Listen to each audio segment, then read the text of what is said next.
할렐루야. 네, 오늘 저는 본문의 말씀을 가지고 감정의 상실이라는 제목의 말씀 함께 나누기 원합니다.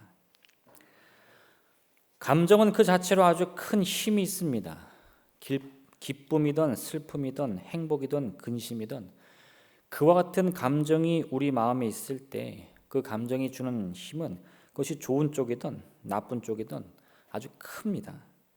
때로는 우리의 생각이나 결단 혹은 의지도 넘어설 만큼 그 거대한 힘이 우리를 감싸는 것이에요. 그래서 우리는 때로 이 감정을 다루는 데 있어서 서툴 때가 있습니다. 이 감정이라는 것이 나이가 많다고 해서 잘 다루는 것이 아니에요. 이 훈련이 잘 되지 않으면요, 기뻐해야 할 때 슬퍼하거나 행복을 느껴야 되는데 당황하는 그런 감정이 일어날 때도 있습니다. 감정의 때를 놓치게 될 때요, 우리의 관계가 흐트러지고 우리의 인생이 흔들립니다. 특히나 이 부부 사이에서 그렇지 않나요? 네. 이 남편은 아내가 뻔히 기뻐할 줄 알고 이렇게 뭘 해줬는데 아내가 표정이 확 굳을 때, 제가 예전에 한번 우리 와이프 생일 선물 하도 사달라 그러길래 제가 나름대로 아주 소중히 준비한 거를 샀어요. 근데 와이프 표정이 별로 안 좋더라고. 원한 게 그게 아니었던 거죠. 그럼 사주는 나도 기분이 안 좋고 받는 와이프도 별로 기분이 안 좋고, 이 돈 쓰고 왜 이러나, 다시는 안 해줬어요. 할렐루야.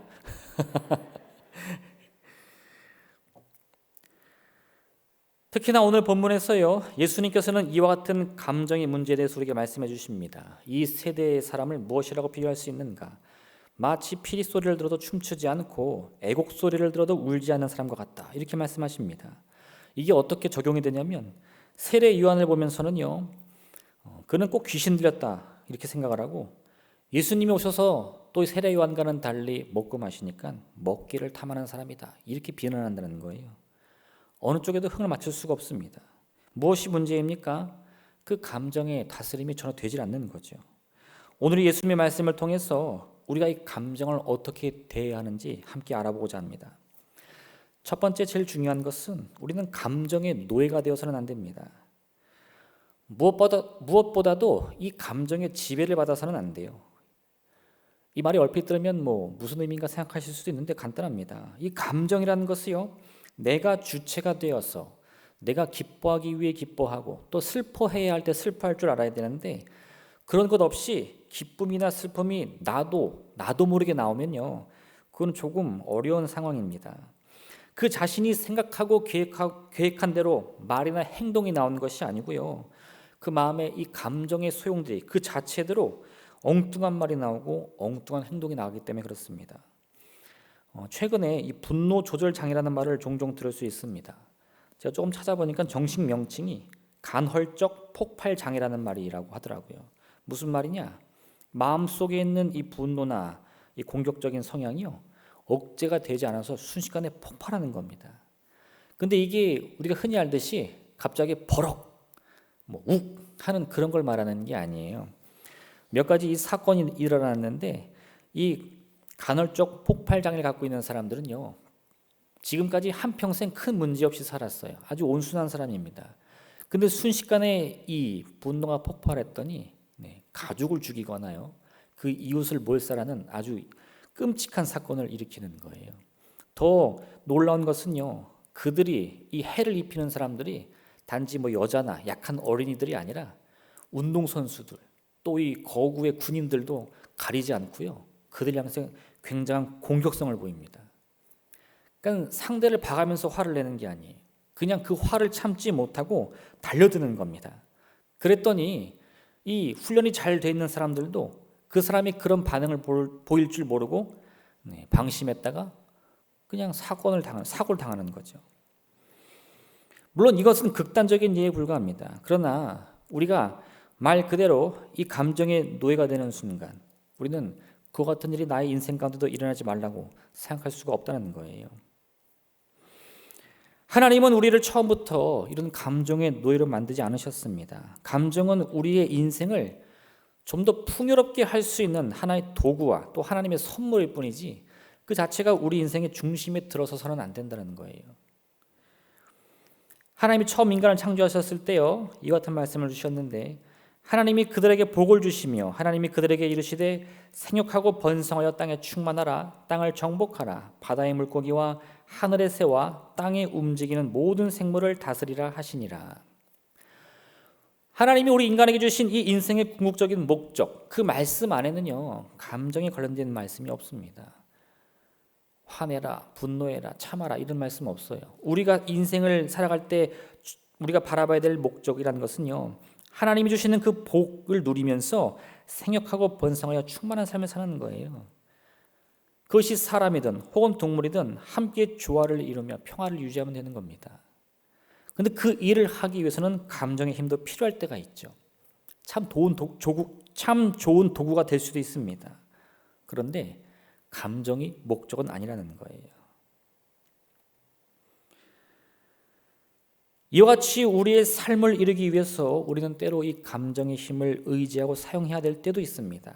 그러나 그것은 하나의 도구로서 우리의 인생을 하나님의 뜻에 맞게 살기 위한 과정일 뿐이지 감정 그 자체가 우리 인생의 중심에 서서는 안 됩니다. 아담과 하와가 뱀을 만났을 때 뱀은 그들에게 동산 중앙에 있는 나무 열매는 절대 먹어서는 안 되느냐 물어봤어요. 물론 아담과 하와는 반드시 그렇다 대답을 합니다. 하지만 뱀은요, 그 말이 맞다 틀리다 이렇게 따져 묻지 않아요. 뭐라고 말하냐면 그 열매 먹으면 너희한테 좋은 일이 있을 거야 이렇게 말을 하는 거예요. 무슨 뜻이냐? 아담과 하와는 하나님의 말씀을 듣고 그것을 고민하고 생각하며 지키려고 했습니다. 그게 하나님이 바라는 삶의 모습이었어요. 그런데 뱀은 뭐라고 말하냐? 너희 마음을 봐봐. 먹고 싶지 않아? 먹어보고 싶지 않아? 감정의 문제를 건드리는 거예요. 그래서 뱀의 말을 잘 듣고 다시 한번 그 열매를 보니까 어떻게 보여요? 먹음직도 하고 보암직도 하더라. 사실 그 말은 하나님이 주시는 말씀과는 들어있지 않습니다. 그 열매가 아무리 아름답게 생겼든지 먹고 싶게 생겼든지 상관없어요. 먹지 않는 게 우리 삶의 목적입니다. 근데 뱀이 그 시야를 살짝 흐리는 거예요. 참 이쁘게 생겼지, 맛있게 생겼지. 할렐루야. 네, 다들 저녁을 안 드시고 오셨나? 네, 먹는 얘기하니까 다들 표정이 굳으시는데, 네.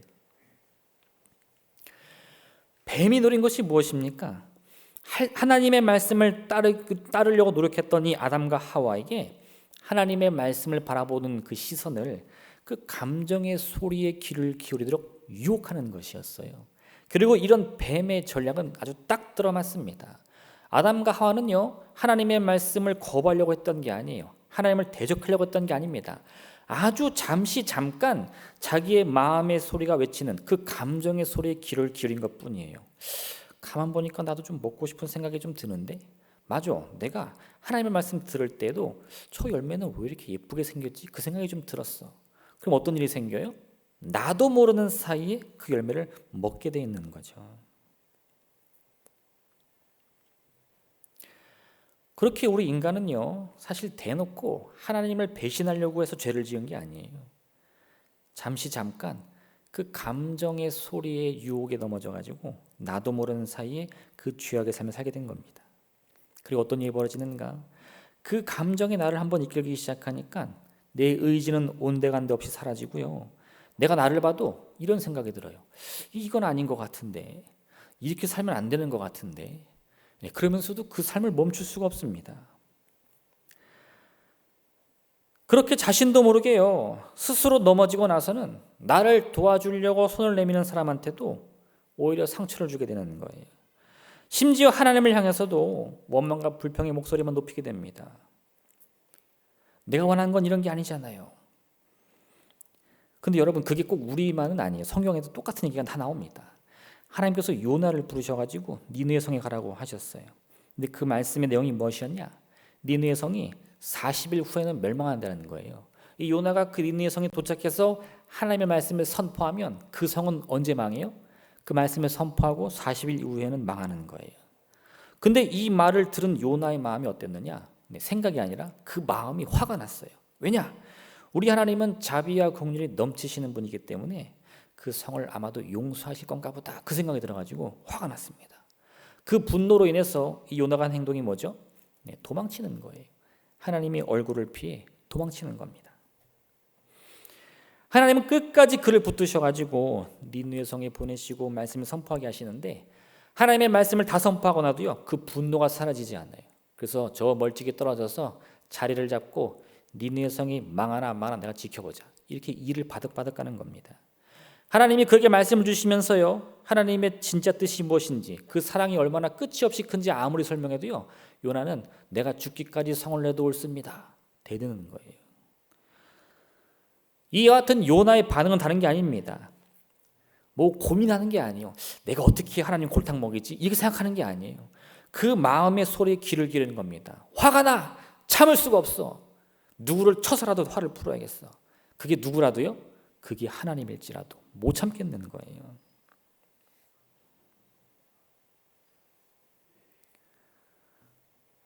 생각이 사라집니다. 꿈이 사라져요.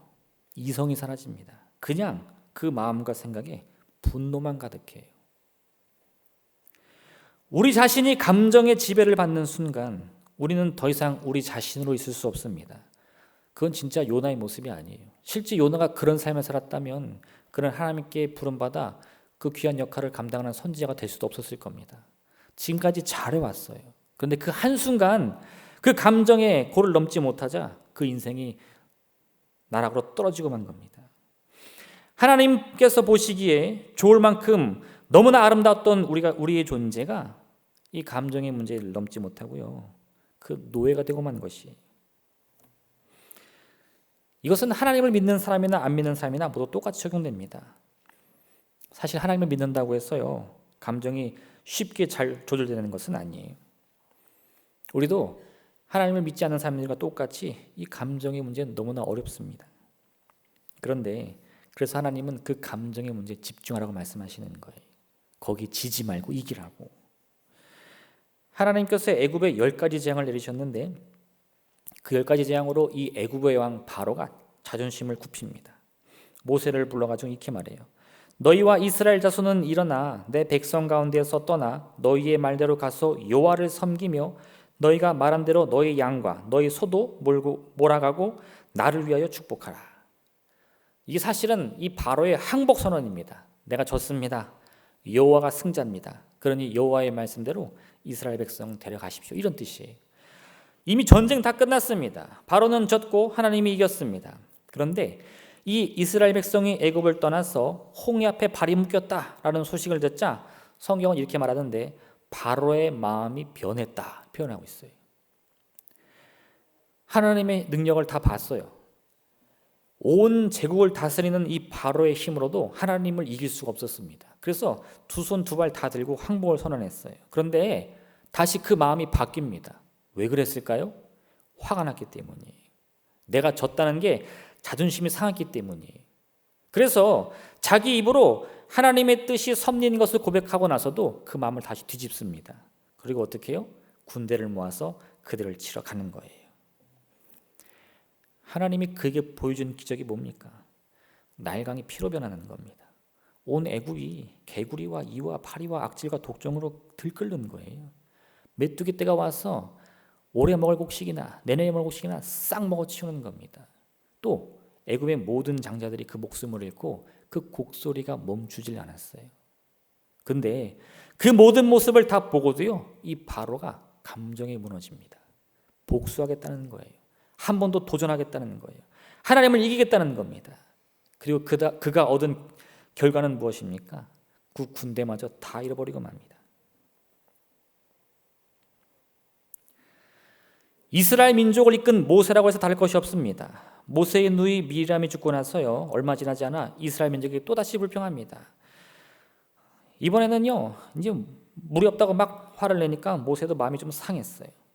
하나님이 그에게 즉시 응답을 주십니다. 반석을 가지고 지팡이를 가지고 반석에 명하여 물을 내라.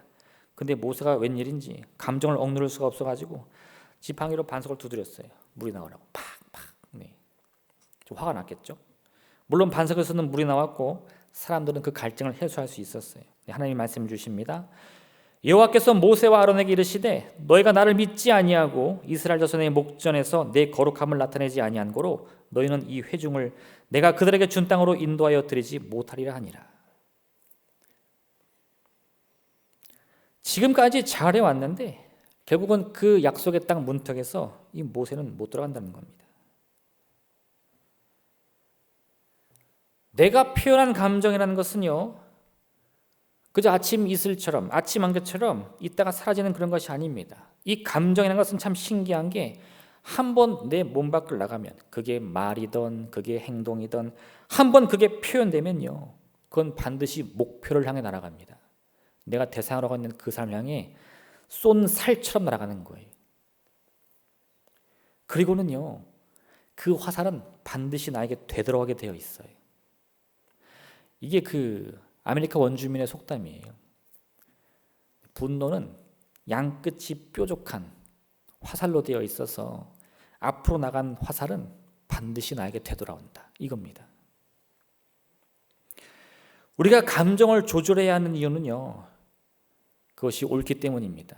하지만 그게 전부가 아니에요. 그것이 나에게도 유익이 되기 때문인 거예요. 내 자신을 다스릴 때, 내 감정을 다스릴 때 우리는 내 자신의 연약함, 내 자신의 어두움과 싸워서 이길 수 있습니다. 근데 그것이 진짜 나에게는 참된 유익이 된다는 거예요. 내가 나를 다스릴 수 없다면 누가 내 인생을 책임질 수 있겠습니까? 내가 내 감정도 추스릴 수 없다면 어떻게 내 인생의 무게를 감당할 수 있겠습니까? 가장 중요한 것은요, 우리는 내 자신의 감정과 싸워 이겨야 돼요.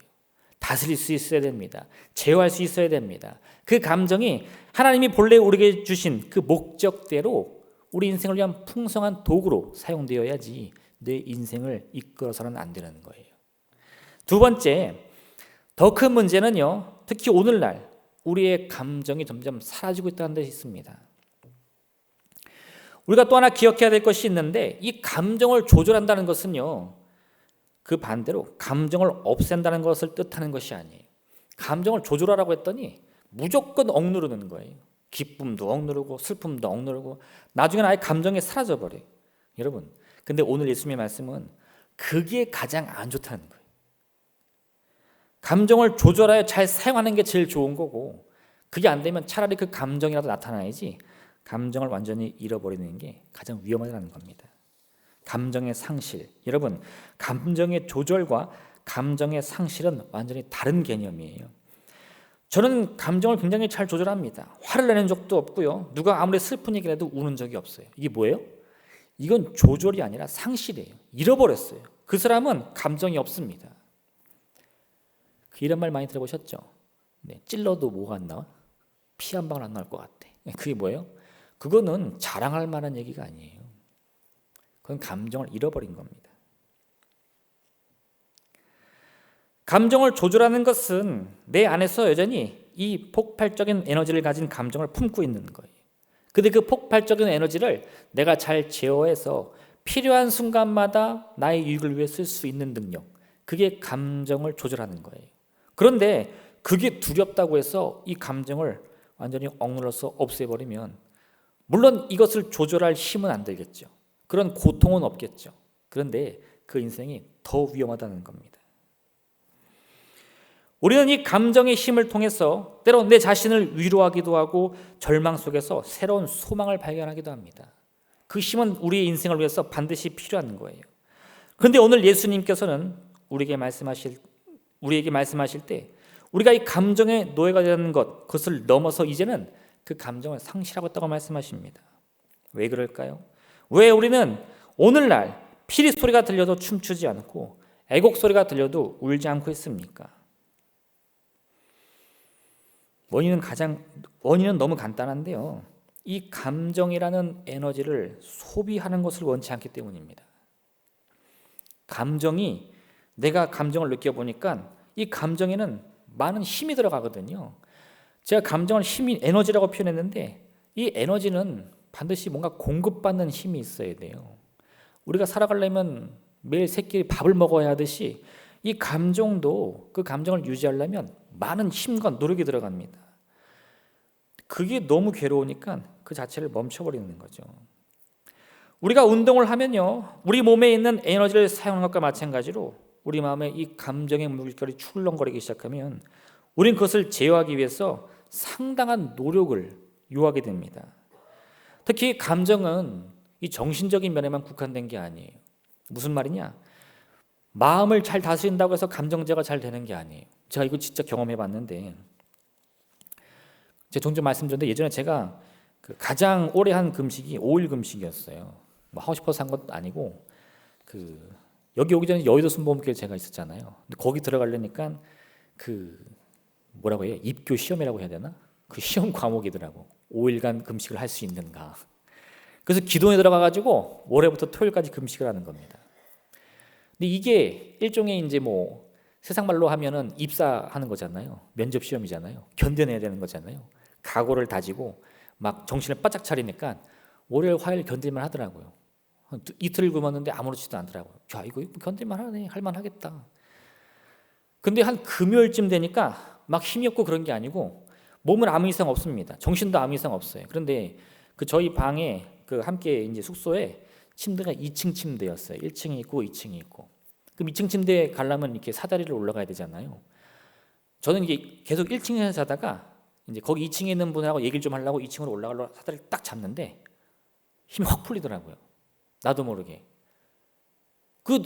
계단 올라갈 힘이 없는 거예요. 그래서 야, 이게 사람이 먹기 굶었다고 힘이 이렇게 빠지는구나. 그리고 마지막 토요일 날 새벽 예배 설교 담당이 저였어요. 그래가지고 이제 또 멋지게 설교를 하려고 원고를 잘 들고 이게 탁 올라갔는데 이게 원고를 들었더니 손이 이렇게 드르르르르 떨리더라. 그 원고가 안 보이고 뭐만 보이냐? 그날 아침에 먹을 죽. 이 예배만 끝나면 이제 빨리 기도 마치고 죽 먹으러 가거든요. 할렐루야. 네. 그게 보여가지고 도무지 원고가 안 보이는 거예요. 근데 그런 걸 경험해 왔는데 이 목요일쯤 되면요, 이 사람이 대화를 할 때 그 사람의 본성을 쉽게 알 수 있겠더라고요. 평소에는 웃는 얼굴로 인사를 잘해주는 사람들, 또 힘들고 괴로운 일이 있어도 잘 참는 사람들이 이 목요일, 금요일쯤 되면 폭발하는 사람들이 있어요. 얼굴이 계속 안 좋은 사람들이 있어요. 기분이 안 좋아요. 왜 그럴까요? 몸에 힘이 없으니까 마음을 다스릴 수가 없는 거예요. 그래서 우리가 그 시험을 왜 하나 보니까 우리가 이렇게 금식을 하면서 밥을 먹고 서로 얘기도 하고 주어지는 과제도 있어요. 뭐 설교 한번 해봐라, 뭐 토론 한번 해봐라, 찬양 한번 해봐라. 그러면서 그거 찬양 잘하나 설교 잘하나 보는 게 아니고 그거를 준비할 때 서로 어떻게 말하나 그걸 보더라고요. 그래서 거기서 막 필요 이상으로 막 다투는 사람들 있죠. 폭발하는 사람들. 이금 떨어지는 거예요. 그래서 이게 이런 의미가 있었구나. 그걸 처음 알았습니다. 우리 몸에 힘이 빠져도요, 배만 고파도 이 감정 조절이 잘 안 돼요. 그만큼 감정 조절하는 건 쉽지 않습니다. 엄청난 에너지가 들어가는 거예요. 그래서 하나님은 그 노력과 그와 같은 열정을 가지고 이 감정으로 더 아름답고 행복한 삶을 살아가 말씀하셨는데 오늘날 사람들은 어떻게 생각해요? 포기하면 편해요. 할렐루야. 할렐루야. 뭐라고 말한다고요? 네, 포기하면 편하다는 거예요. 네.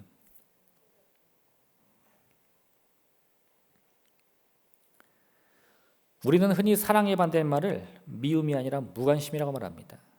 저는 그 말에 전적으로 동의합니다. 왜요? 이 사랑은 다른 말로 하면 힘이며 에너지입니다. 무관심은요, 그걸 포기하겠다는 거예요. 다 내려놓겠다는 거예요. 그 사람을 사랑하지도 않겠지만 미워하지도 않습니다. 왜요?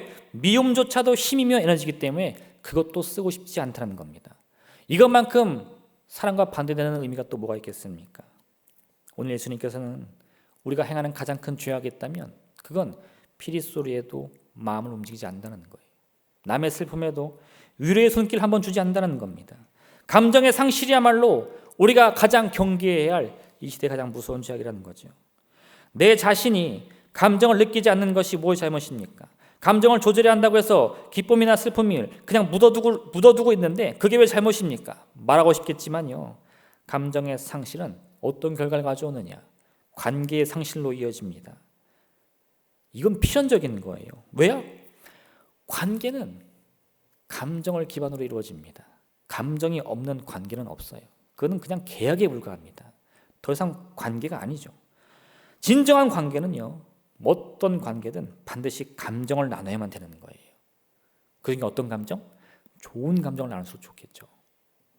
그런데 그 감정을 끊으면 관계도 끊어지게 되어 있어요. 2차 대전 당시 나치 독일이 유대인들을 학살하려고 합니다. 근데 이것도 생각보다 힘든 일이래요. 사람을 죽이는 게 쉬운 줄 아는데 엄청 어렵답니다.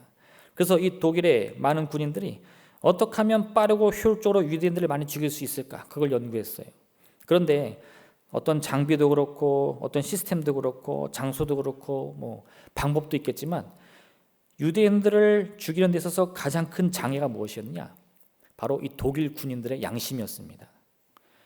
아무리 협박을 하고 위협을 하고 명령을 해도 그 사람이 사람을 죽인다는 것도 쉽겠어요? 독일 군들이 다 괴물도 아니고. 그래서 많은 군인들이 그 약간의 망설임을 가질 때마다 자기들이 계획한 것보다 이게 너무 늦어지는 거예요. 그래서 생각한 방법이 무엇이냐? 이 유대인들을 일부러 가혹한 환경에서 가둬놓습니다. 먹을 것도 제대로 주지 않고 씻을 물도 주지 않아요. 화장실이라는 것은 있을 수도 없습니다. 시간이 지나자 이 유대인들은 더러워진 옷을 입고 온몸에서 냄새가 나고 그들이 사는 이 숙소에는 오물이 넘쳐납니다. 그래서 유대인들은 자기 자신의 존엄성을 점점 잃어가고 있었어요. 뭐 그렇게 사는데 돼지나 우리나 다를 게 뭐가 있겠습니까? 사람들이 무너져 내리는 거죠. 그리고 그들이 무너지자 어떤 일이 벌어지느냐? 이 독일 군인들이 유대인들을 볼 때 감정이 무뎌지는 거예요. 왜요? 인간으로 안 보이니까. 그리고 감정이 무뎌지자 드디어 그들이 하는 일들의 이 효율성이 올라가기 시작하는 거죠. 이 독일 군인들은요, 존엄성을 잃어버린 이스라엘 사람들을 보면서 마치 그들을 가축 따라도 따릅니다. 인간의 생명을 빼앗고 있으면서도 조금의 가치도 느끼지 않게 되었고 감정의 문을 닫자 그들이 원하는 대로 이 유대인을 학살의 일들이 잘 이루어지게 됐다는 거예요. 상대방을 향해 감정을 잃어버린다는 것은 바로 이와 같습니다. 그의 마음이 느껴지지 않으니까 그의 마음이 어떤 상태인지 모르니까 그가 기쁜지 슬픈지도 알 수 없으니까 내가 그를 괴롭혀도 내가 그를 무시해도 내가 그와 관계를 끊어도 아무 느낌을 얻지 않아요. 쉽게 이루어집니다. 그렇게 점점 감정을 잃어가니까 상대방에 대한 관심도 사라지고 결국 관계가 다 끊어지고 마는 거죠. 감정의 상실은 타인에 대한 어떠한 교감이나 교제도 거부하는 것입니다.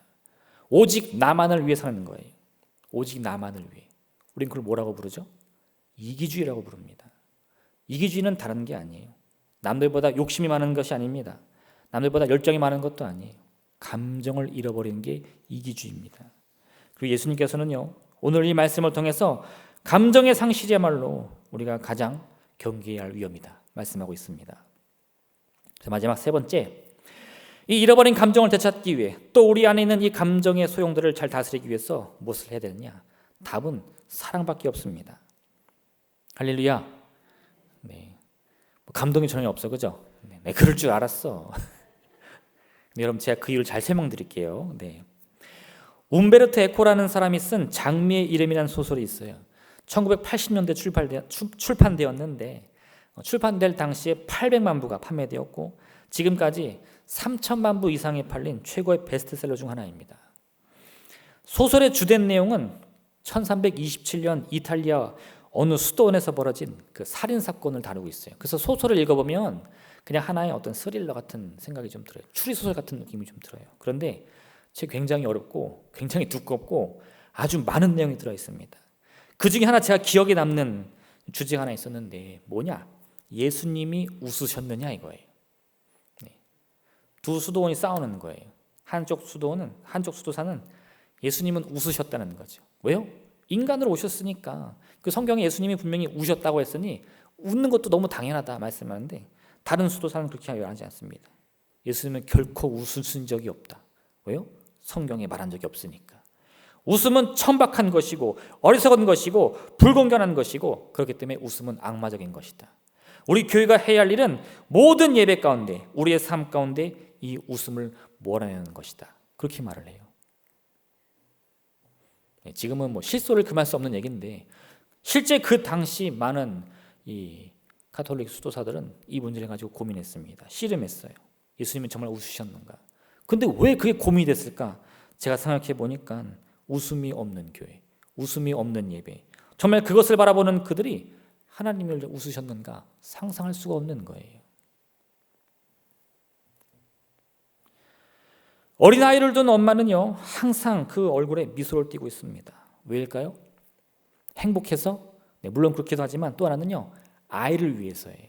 그 아이에게 행복을 선물하고 싶어서. 내가 행복해서 웃는 것이 웃기도 하지만 꼭 그런 것이 아니라 내가 지금 괴롭고 힘이 들어요. 그래도 엄마기 때문에 미소를 잃을 수 없습니다. 그 미소를 보고 행복해하는 아이를 보면 절로 힘이 나서 더욱더 웃을 수밖에 없다는 거예요. 왜요? 그 아이를 사랑하니까. 엄마의 삶이라는 거 얼마나 힘듭니까? 사실 이건 정말 겪어봐야 알아요. 할렐루야. 그렇죠? 네. 정말 이 사람으로 산다는 말과 저는 엄마라고 산다는 의미는 저는 다르다고 봅니다. 뭐가 더 어렵습니까? 하면 저는 단연코 엄마로 사는 인생이라고 봐요. 인간으로서 인생 살 수 있어요. 인생 좀 무겁고 힘들고 괴롭지만요, 살 수 있어요. 왜? 내 인생이니까 내가 책임지면 되잖아요. 근데 엄마로 사는 건 그렇지 않습니다. 엄마로 산다는 것은요, 나의 인생 사는 게 아니라 아이를 위해 사는 거예요. 견디는 거예요. 끝까지 붙드는 거예요. 누구 때문에? 내 아이 때문에. 그런데 그래서 이 엄마들은 어떻게 해요? 맨날 웃는다는 거예요.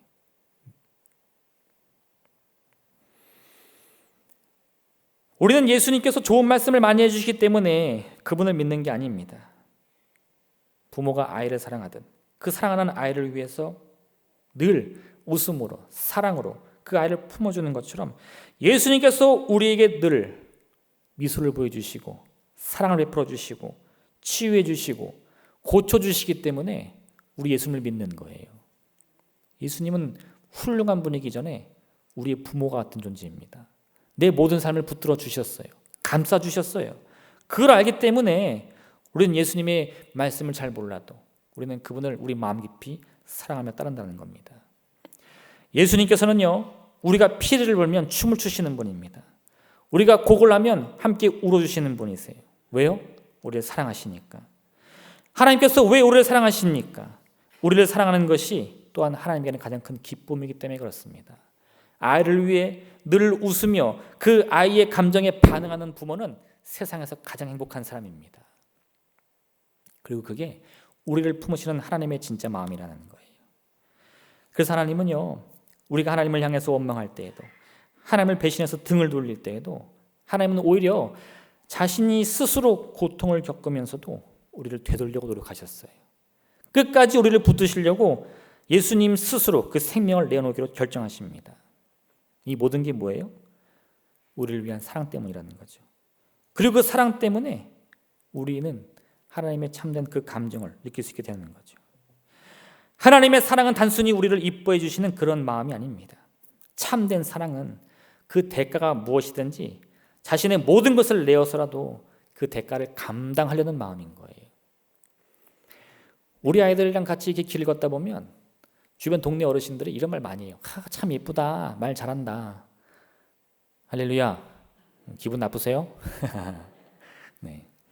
근데 여러분, 그 마음은 우리 아이들에 큰 도움 안 됩니다. 왜요? 그건 그냥 인사거든요. 진짜 우리 아이들이 원하는 것은 엄마 아빠의 말이에요. 엄마 나 진짜 이뻐? 엄마 나 진짜 똑똑해? 꼭 물어보더라고요. 너 아까 들었잖아. 아저씨가 얘기했잖아. 아니 그거 말고 아빠는 어떻게 말하고 싶은데?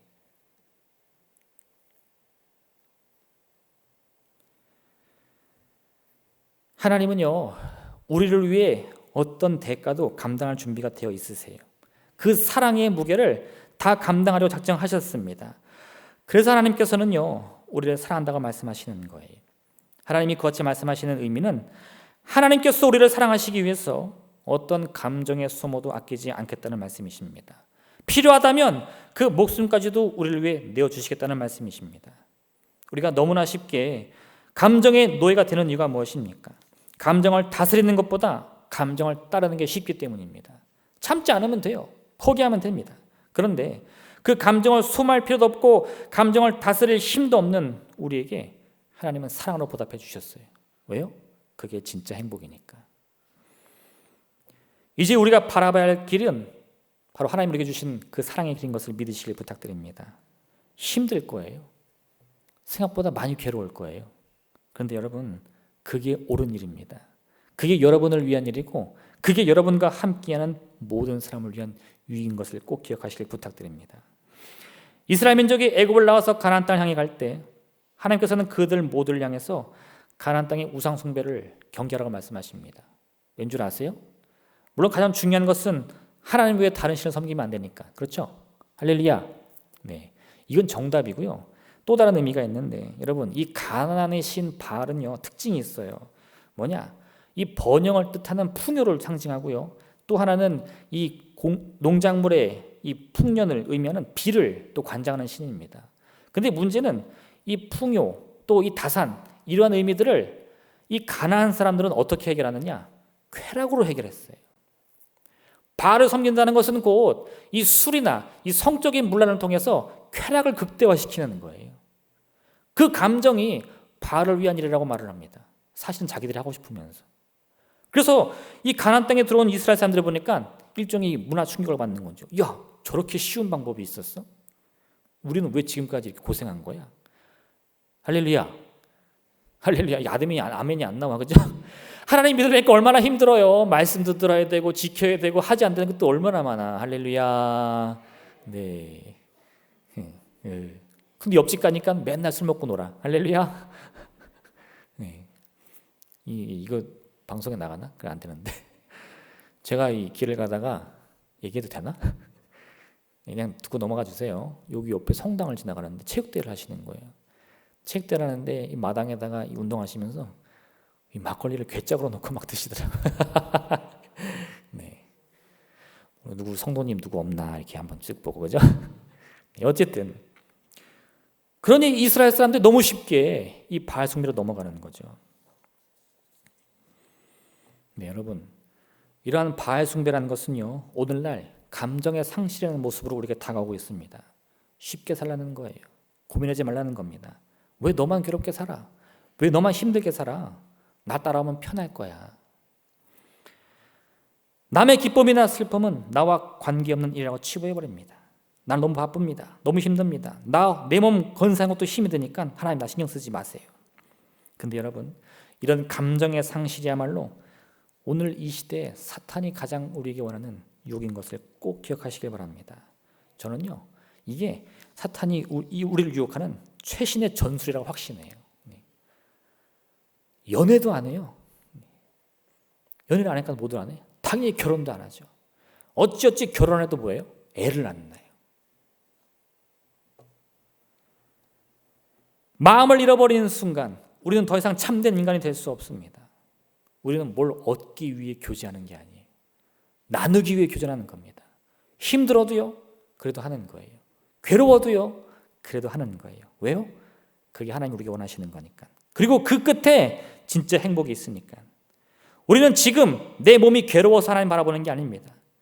우리는요, 하나님 주실 마지막 그 소망을 바라보면서 주님을 바라보고 있는 거예요. 그를 위해서 우리는 때로는 많은 희생을 감당해야 할 수도 있습니다. 견디기 어려운 이 고난의 무게를 느껴야 될 수도 있어요. 그러나 그와 같은 과정이 있다 할지라도 이 감정에 주는 진짜 힘을 알기 때문에 하나님의 참된 사랑으로 우리가 그것을 맛보았기 때문에 우리는 믿음과 확신으로 그 길을 걸어가는 것입니다. 하나님의 참된 자녀가 되기 위해서 또 진짜 아름답고 행복한 삶을 살기 위해서 여러분 이 사랑의 힘을 믿으시기를 부탁드립니다. 사랑의 감정이야말로 우리가 따라야 할 궁극적인 감정입니다. 서로 사랑할 때요, 그 서투른 감정이 우리에게는 새로운 힘이 돼요. 그리고 우리의 인생은 하나님 보시기에 아름다운 삶으로 바뀝니다. 서로 사랑할 때 우리는 점점 메말라가는 우리 자신의 감정에 새로운 생기를 불어넣을 수 있어요. 서로 사랑할 때 우리는 함께 살 내일을 소망할 수 있습니다. 서로 사랑할 때 우리는 나를 향한 하나님의 진심이 무엇인지를 깨달을 수 있어요. 그래서 우리는 서로 사랑할 때 비로소 진짜 행복한 인생을 살게 되는 것입니다. 함께 기도하기 원합니다.